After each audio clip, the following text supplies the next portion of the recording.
नमस्कार। आइए सुनते हैं मुंशी प्रेमचंद जी की कहानी दो बहनें।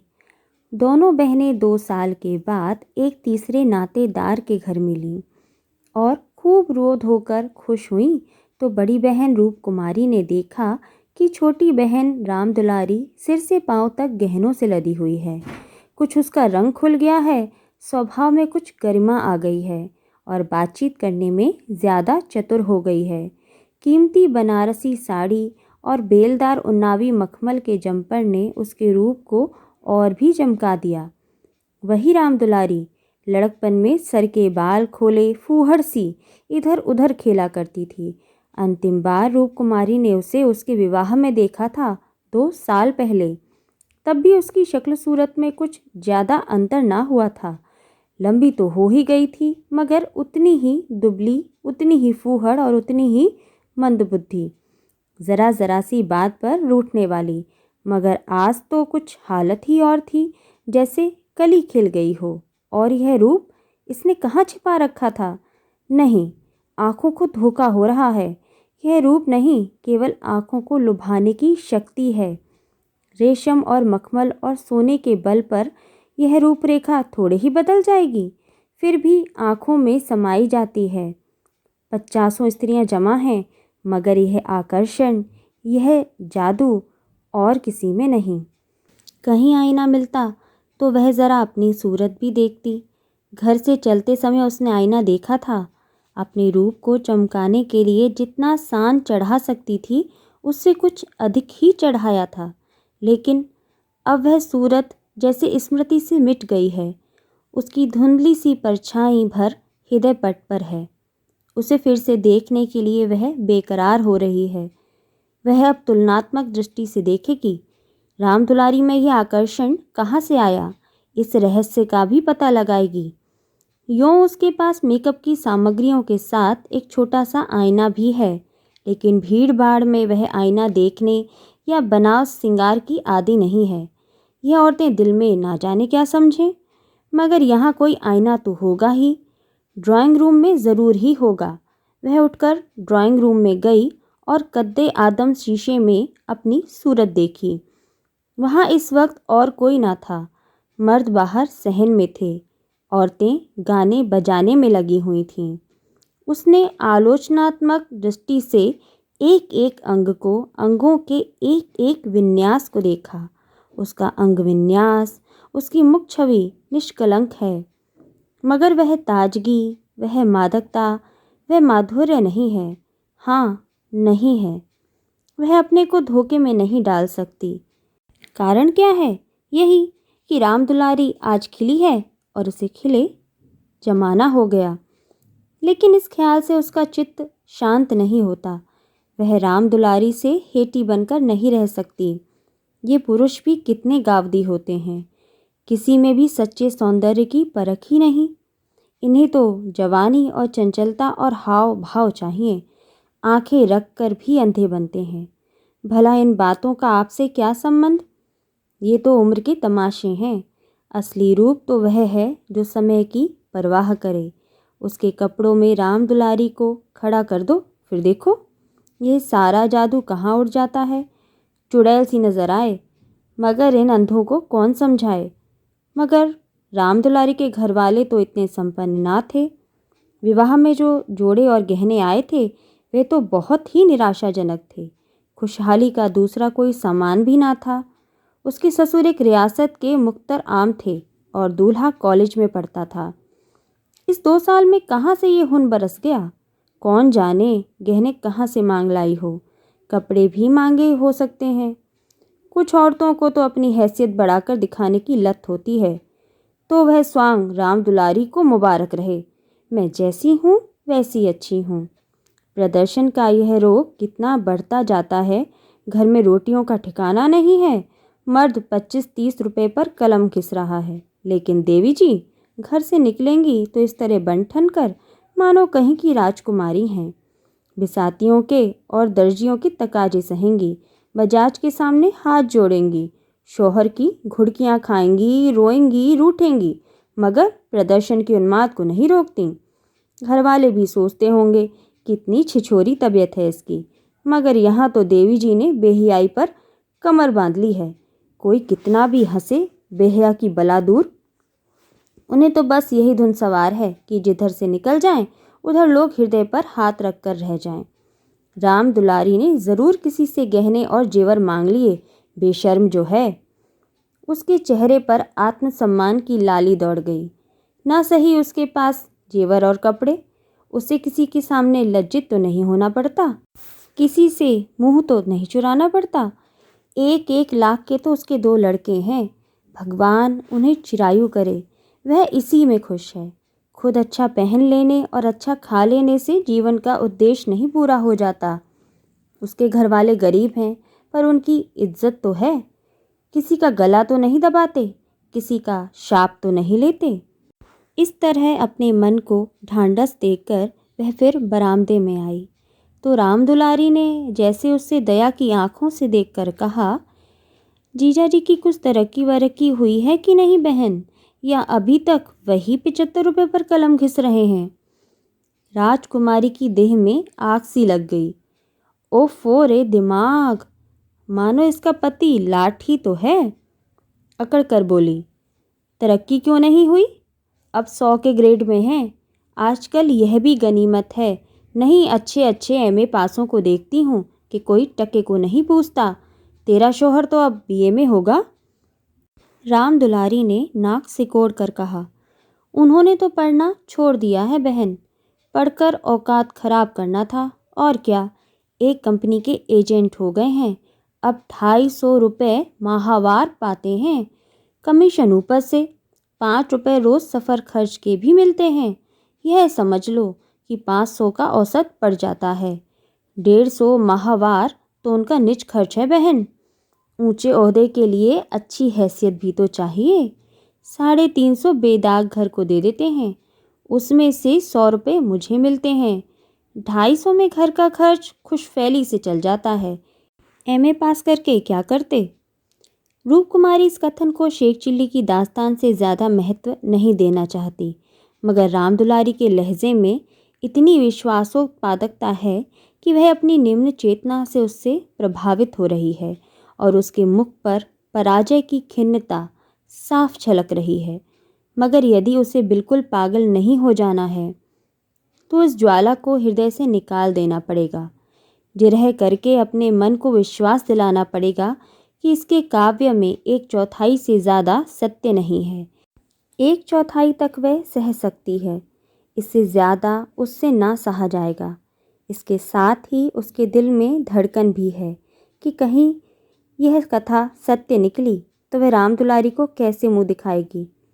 उसे भय है कि कहीं उसकी आंखों में से आंसू ना निकल पड़ें। कहाँ 75 और कहाँ 500। इतनी बड़ी रकम आत्मा की हत्या करके भी क्यों ना मिले, फिर भी रूपकुमारी के लिए असह्य है। आत्मा का मूल्य अधिक से अधिक 100 रुपये हो सकता है, 500 किसी हालत में भी नहीं। उसने परिहास के भाव से पूछा, जब एजेंटी में इतना वेतन और भत्ता मिलता है तो ये सारे कॉलेज बंद क्यों नहीं हो जाते। हज़ारों लड़के क्यों अपनी ज़िंदगी खराब करते हैं। राम दुलारी बहन के खिसियानेपन का आनंद उठाती हुई बोली, बहन तुम यहाँ भूल रही हो, एमए तो सभी पास हो सकते हैं, मगर एजेंटी बिरले ही किसी को आती है। यह तो ईश्वर की देन है। कोई ज़िंदगी भर पढ़ता रहे, मगर यह ज़रूरी नहीं कि वह अच्छा एजेंट भी हो जाए। रुपए पैदा करना दूसरी बात है, आलिम फाजिल हो जाना दूसरी बात। अपने माल की श्रेष्ठता का विश्वास पैदा करना, यह दिल में जमा देना कि इसे सस्ता और टिकाऊ माल बाजार में मिल ही नहीं सकता, आसान काम नहीं है। एक से एक घागों से उनका साबका पड़ता है। बड़े बड़े राजाओं और रईसों का मत फेरना पड़ता है, तब जाके कहीं माल बिकता है। मामूली आदमी तो राजाओं और नवाबों के सामने ही ना जा सके, पहुँच ही ना हो, और किसी तरह पहुँच भी जाए तो जबान ना खुले। पहले पहले तो इन्हें भी झिझक हुई थी, मगर अब तो इस सागर के मगर हैं। अगले साल तरक्की होने वाली है। रूपकुमारी की धमनियों में रक्त की गति जैसे बंद हुई जा रही है। निर्दयी आकाश गिर क्यों नहीं पड़ता, पाषाण हृदय धरती फट क्यों नहीं जाती। यह कहाँ का न्याय है कि रूप कुमारी जो रूपवती है, तमीज़दार है, सुघड़ है, पति पर जान देती है, बच्चों को प्राणों से ज़्यादा चाहती है, थोड़े में गृहस्थी को इतने अच्छे ढंग से चलाती है, उसकी तो यह दुर्गति।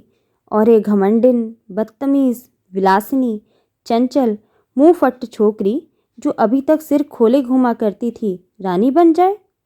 मगर उसे अब भी कुछ आशा बाकी थी। शायद आगे चलकर उसके चित्त की शांति का कोई मार्ग निकल आए। उसी परिहास के स्वर में बोली, तब तो शायद 1000 मिलने लगे। 1000 तो नहीं, पर 600 में संदेह नहीं।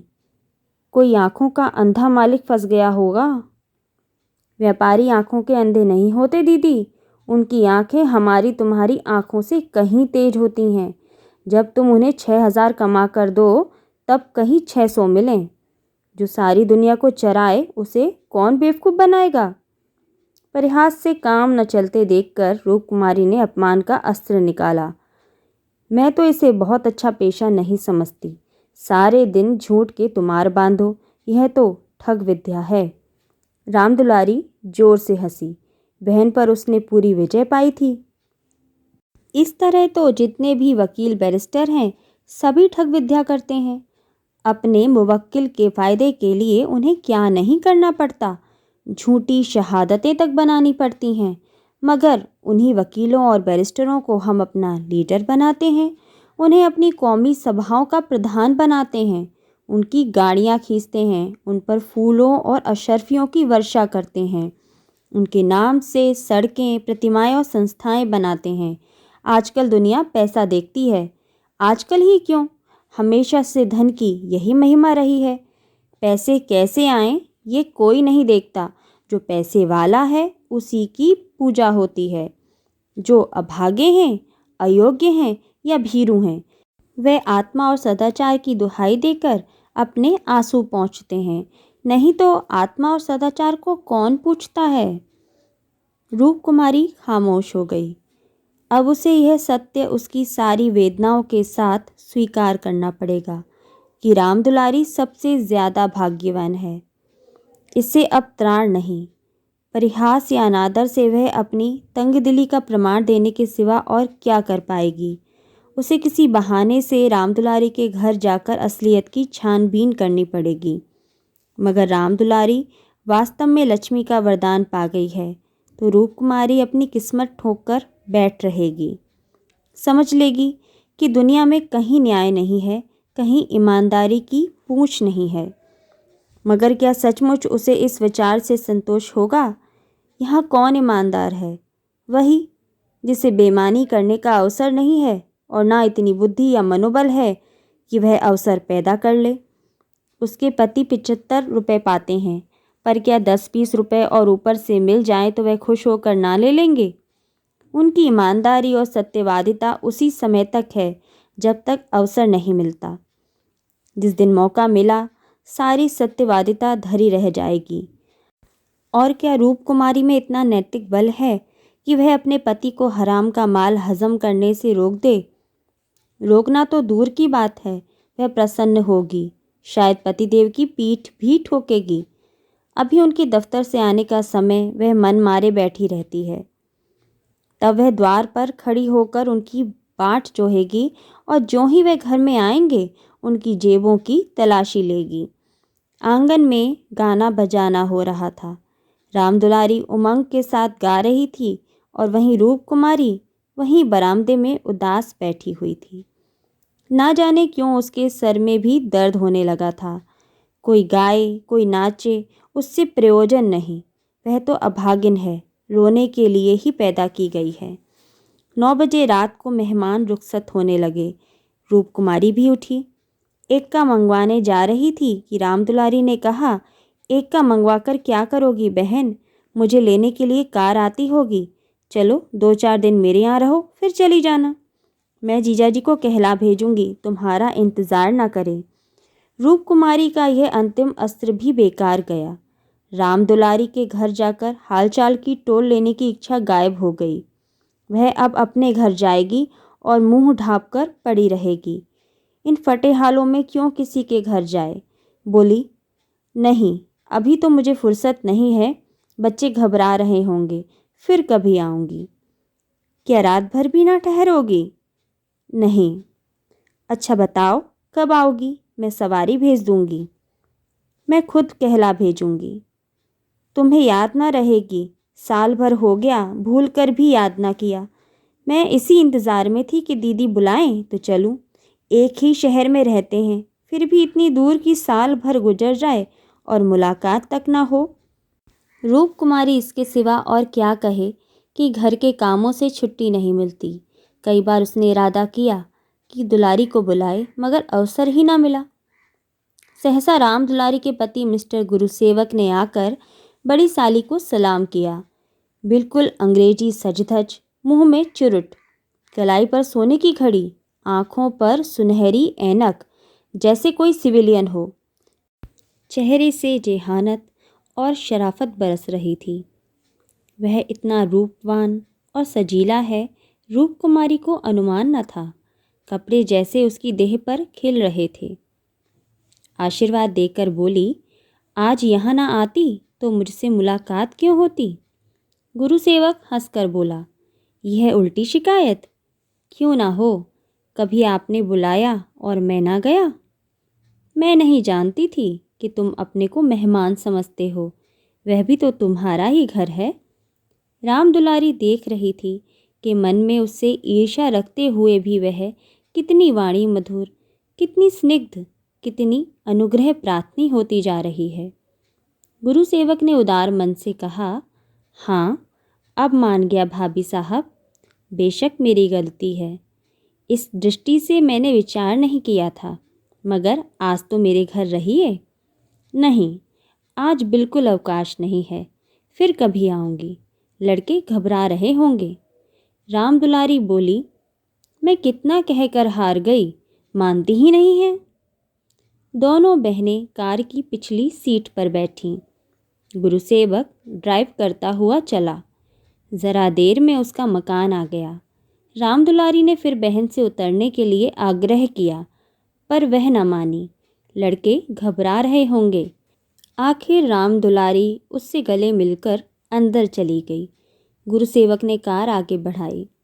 रूपकुमारी ने उड़ती हुई निगाह से राम दुलारी का मकान देखा और वह ठोस सत्य एक शलाका की भांति उसके कलेजे में चुभ गया। कुछ दूर जाकर गुरुसेवक बोला, भाभी, मैंने तो अपने लिए अच्छा रास्ता निकाल लिया। अगर 2-4 साल इसी तरह काम करता रहा तो आदमी बन जाऊंगा।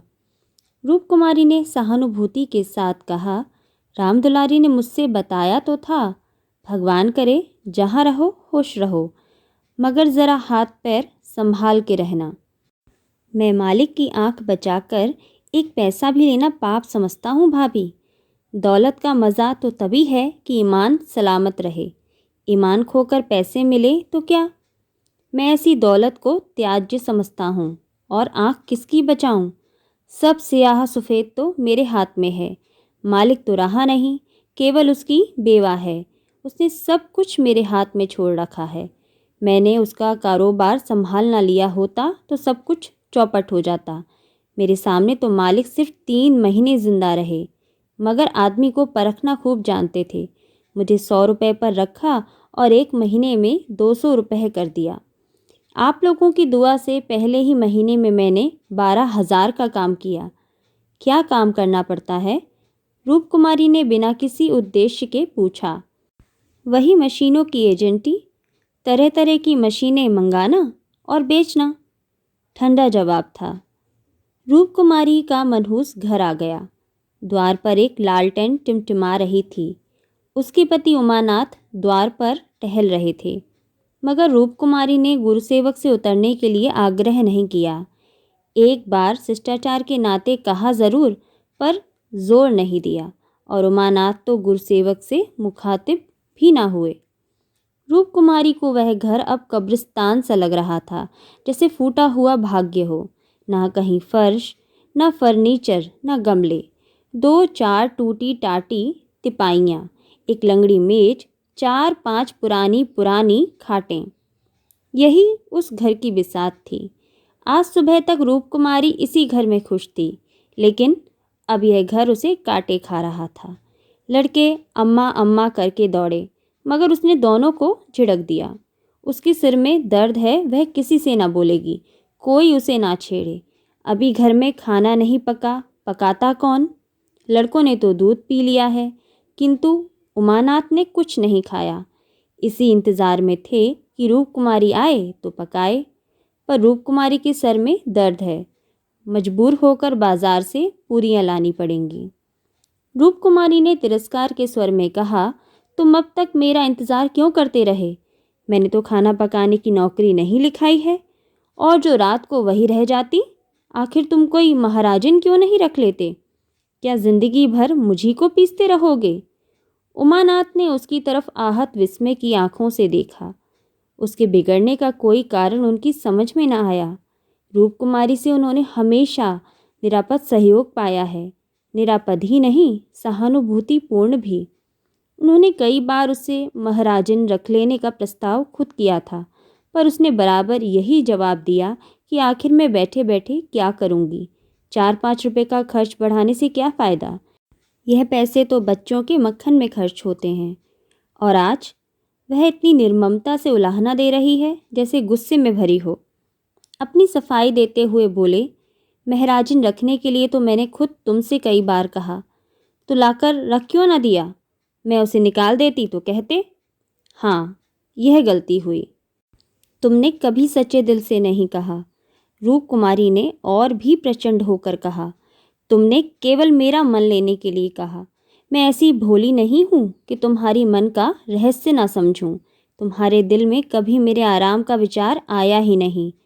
तुम तो खुश थे कि अच्छी लौंडी मिल गई, एक रोटी खाती है और चुपचाप पड़ी रहती है, महज खाने और कपड़े पर, यह भी जब घर की ज़रूरतों से बचे। 75 रुपल्लियाँ लाकर मेरे हाथ पर रख देते हो, और सारी दुनिया का खर्च। मेरा दिल ही जानता है मुझे कितनी कतर व्योत करनी पड़ती है, क्या पहनूं और क्या ओढ़ूं। तुम्हारे साथ ज़िंदगी खराब हो गई। संसार में ऐसे मर्द भी हैं जो स्त्री के लिए आसमान के तारे तोड़ लाते हैं। गुरु सेवक को ही देखो। दूर क्यों जाओ? तुमसे कम पढ़ा लिखा है, उम्र में तुमसे कहीं कम है, मगर 500 का महीना लाता है और रामदुलारी रानी बनी बैठी रहती है। तुम्हारे लिए यही 75 रुपये बहुत हैं, राण मांड में ही मग्न। तुम नाहक मर्द हुए, तुम्हें तो औरत होना चाहिए था। औरतों के दिल में कैसे कैसे अरमान होते हैं, मगर मैं तो तुम्हारे लिए घर की मुर्गी का बासी साग हूँ। तुम्हें तो कोई तकलीफ नहीं होती है। तुम्हें तो कपड़े भी अच्छे चाहिए, खाना भी अच्छा चाहिए, क्योंकि पुरुष हो, बाहर से कमा कर लाते हो। मैं चाहे जैसे रहूं, तुम्हारी बला से। वाग्बाड़ों का ये सिलसिला कई मिनट तक जारी रहा और उमानाथ चुपचाप सुनते रहे। अपनी जान में उन्होंने रूपकुमारी को शिकायत का कभी मौका नहीं दिया। उनका वेतन कम है, यह सत्य है, पर यह उनके बस की बात तो नहीं। वह दिल लगाकर अपना काम करते हैं, अफसरों को खुश रखने की सदैव चेष्टा करते हैं। इसी साल बड़े बाबू के छोटे सुपुत्र को 6 महीने तक बिना नागा पढ़ाया, इसलिए तो कि वह प्रसन्न रहें। अब वह और क्या करें? रूपकुमारी की खफगी का रहस्य वह समझ गए। अगर गुरुसेवक वास्तव में 500 रुपये लाता है तो बेशक वह भाग्य का बली है, लेकिन दूसरों की ऊंची परेशानी देखकर अपना माथा तो नहीं फोड़ा जाता। किसी संयोग से उसे यह अवसर मिल गया, मगर हर एक को तो ऐसे अवसर नहीं मिलते। वह इसका पता लगाएंगे कि सचमुच उसे 500 ही मिलते हैं, यह महज डींग है, और मान लिया कि 500 मिलते हैं, तो क्या इससे रूपकुमारी को यह हक है कि वह उनको ताने दे और उन्हें जली कटी सुनाए? अगर इसी तरह वह भी रूपकुमारी से ज़्यादा रूपवती और सुशीला रमणी को देखकर रूपकुमारी को कोसना शुरू करें तो कैसा हो? रूपकुमारी सुंदरी है, मृदुभाषिणी है, त्यागमयी है, लेकिन उससे बढ़कर सुंदरी, मृदुभाषिणी, त्यागमयी देवियों से दुनिया खाली नहीं है। तो क्या इस कारण वह रूपकुमारी का अनादर करे? एक समय था जब उनकी नज़रों में रूपकुमारी से ज़्यादा रूपमती रमणी संसार में न थी, लेकिन वह उन्माद कब का शांत हो गया। भावुकता के संसार से वास्तविक जीवन में आए उन्हें एक युग बीत गया।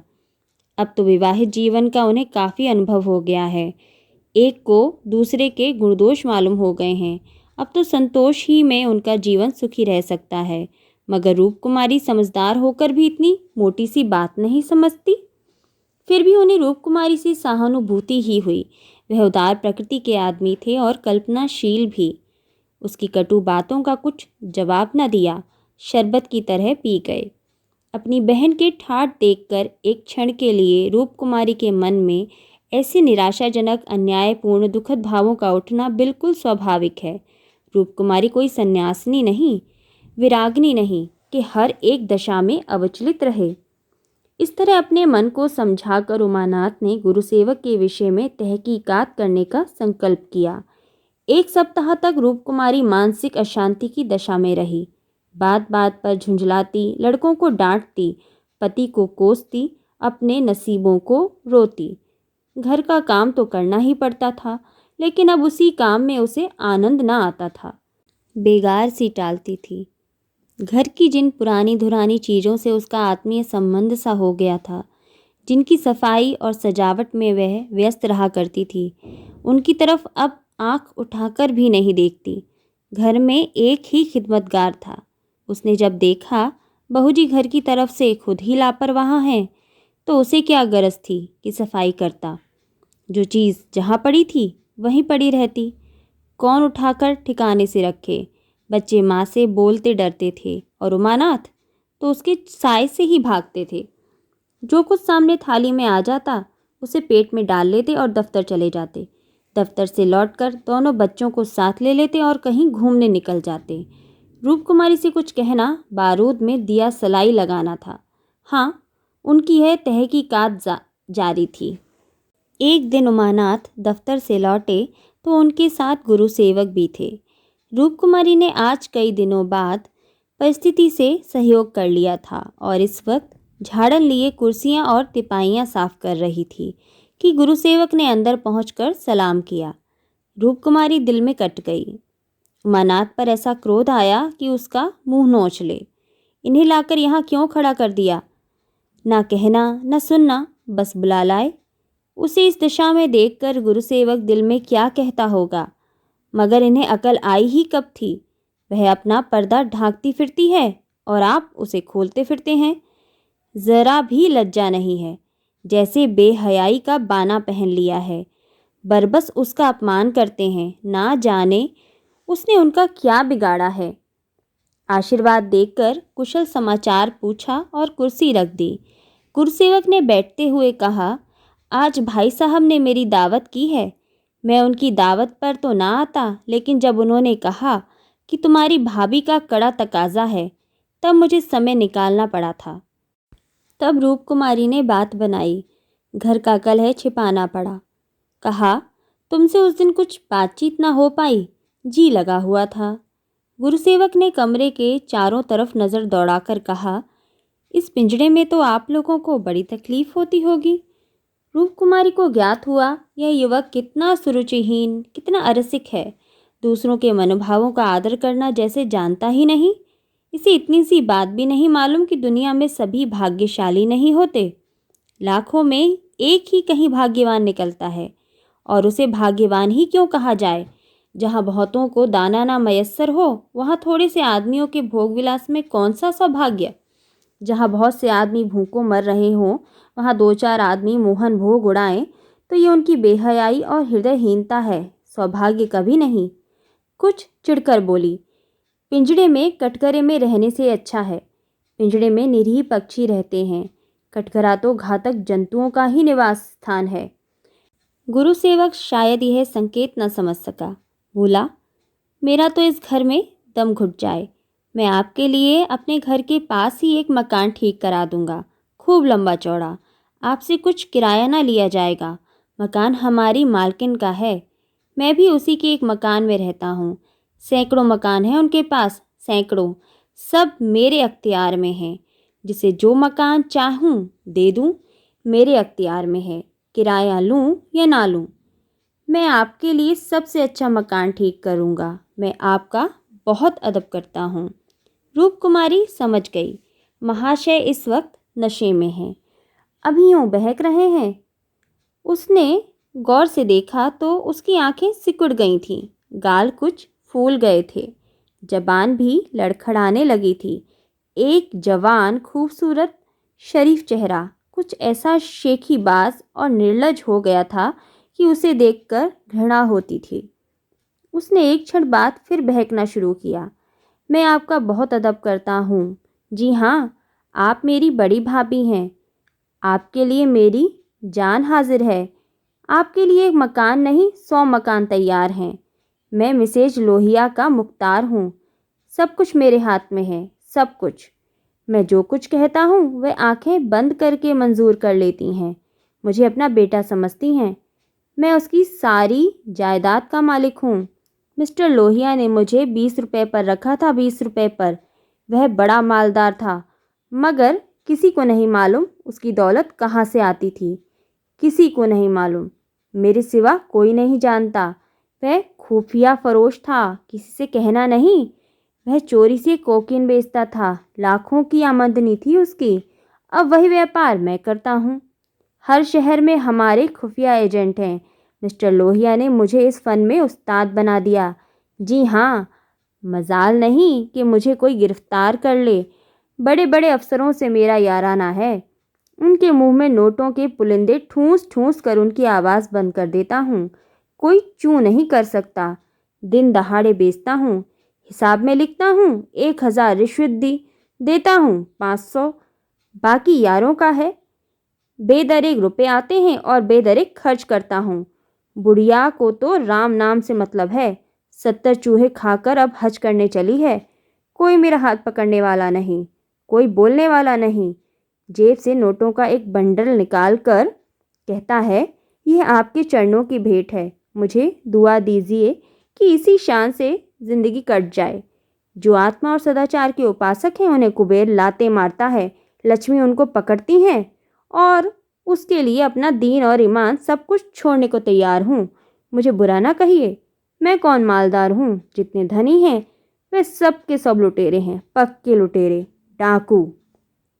कल मेरे पास रुपए हो जाएं और मैं एक धर्मशाला बनवा दूं, फिर देखिए मेरी कितनी वाह वाह होती है। कौन पूछता है मुझे दौलत कहाँ से मिली। जिस महात्मा को कहिए बुलाकर उससे प्रशंसा करवा लूं। मिस्टर लोहिया को महात्माओं ने धन भूषण की उपाधि दी थी। इन स्वार्थी पेट के बंदरों ने। उस बुढ़े को जिससे बड़ा कुकर्मी संसार में न होगा। यहाँ तो लूट है। एक वकील आध घंटा बहस करके 500 मार लेता है। एक डॉक्टर जरा सा नश्तर लगाकर 1000 सीधा कर लेता है। और एक जुआरी स्पेकुलेशन में एक एक दिन में लाखों का वारा न्यारा करता है। अगर उनकी आमदनी जायज़ है तो मेरी आमदनी भी जायज़ है। जी हाँ, जायज़ है। मेरी निगाह में बड़े से बड़े मालदार की भी कोई इज्जत नहीं। मैं जानता हूँ वह कितना बड़ा हथकंडेबाज है। यहाँ जो आदमी आंखों में धूल झोंक सके वही सफल है। गरीबों को लूटकर मालदार हो जाना समाज की पुरानी परिपाटी है। मैं भी वही करता हूँ जो दूसरे करते हैं। जीवन का उद्देश्य है ऐसा करना। खूब लूटूंगा, खूब ऐश करूंगा और बुढ़ापे में खूब खैरात करूंगा और एक दिन लीडर बनकर जाऊंगा। कहिए, गिना दूं? यहाँ कितने लोग जुआ खेल खाल कर करोड़पति हो गए, कितने औरतों का बाजार लगाकर करोड़पति हो गए। सहसा उमानाथ ने आकर कहा, मिस्टर गुरुसेवक क्या कर रहे हो? चलो चाय पी लो, ठंडी हो रही है। गुरुसेवक ऐसा हड़बड़ा उठा मानो अपने सचेत रहने का प्रमाण देना चाहता हो, मगर पांव लड़खड़ाए और जमीन पर गिर पड़ा। फिर संभल कर उठा और झूमता झूमता ठोकरे खाता बाहर चला गया। रूप कुमारी ने आज़ादी की सांस ली। यहाँ बैठे बैठे उसे हौल दिल सा हो रहा था। कमरे की हवा जैसे कुछ भारी हो गई थी। जो प्रेरणाएं कई दिन से अच्छे अच्छे मनोहर रूप भरकर उसके मन में आ रही थीं, आज उसे उनका असली विभत्स घिनावना रूप नजर आया।